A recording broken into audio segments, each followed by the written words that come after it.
क्या फर्क पड़ता है। एक शहर में एक बहुत अमीर व्यक्ति रहता था।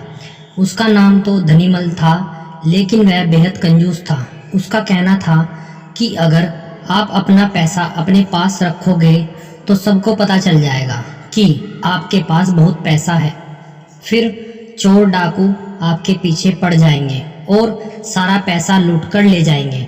इसलिए वह अपना सारा पैसा छिपा कर रखता था और खुद एक बहुत गरीब व्यक्ति के समान रहता था।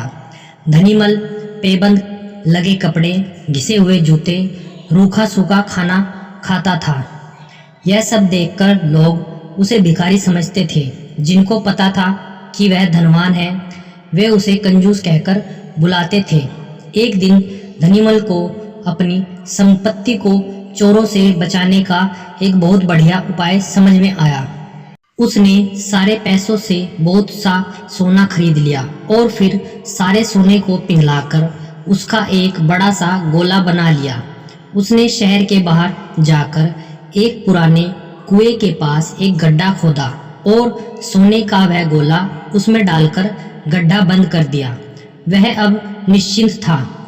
अपनी तसल्ली के लिए वह रोज रात को जाकर गड्ढे में देख लेता था कि उसका सोना वहाँ है या नहीं। उसे विश्वास था कि कोई भी चोर इस जगह के बारे में नहीं जान पाएगा, लेकिन ऐसा नहीं हुआ। धीरे धीरे पूरे शहर में यह चर्चा होने लगी कि धनीमल रात में शहर के बाहर जाकर कुछ करता है। एक रात जब उसने गड्ढा खोदकर देखा तो सोना वहाँ से गायब था। उसे गहरा सदमा लगा और वह चीखकर रोने लगा।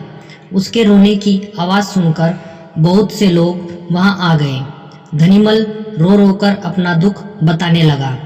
तब उसके एक पड़ोसी ने उसे कहा, धनीमल, तुम एक भारी पत्थर इस गड्ढे में रख दो और समझ लो कि वही तुम्हारा सोना है। यह सुनकर धनीमल को बहुत गुस्सा आया। तुम मेरे सोने को पत्थर जैसा बता रहे हो, वह बोला। देखो धनीमल, वह सोना तुम कभी इस्तेमाल तो करते नहीं थे। एक पत्थर की तरह यहाँ उसे दबाकर रख दिया था, तो फिर यहाँ सोना हो या पत्थर क्या फर्क पड़ता है, उसका पड़ोसी बोला। बात तो ठीक ही थी। धनीमल ने बहुमूल्य सोने को पत्थर के समान मूल्यहीन बना दिया था। उसके बाद धनीमल ने मेहनत करके फिर पैसे कमाए, लेकिन अब वह कंजूस नहीं रहा था।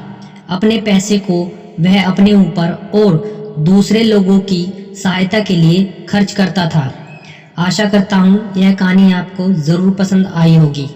कहानी के बारे में अपनी राय हमें कमेंट करके ज़रूर बताएं। कहानी अच्छी लगी हो तो दोस्तों के साथ शेयर करना बिल्कुल भी ना भूलें।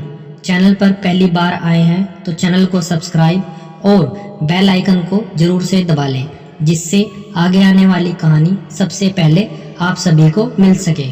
कहानी सुनने के लिए आप सभी का तहे दिल से बहुत बहुत धन्यवाद।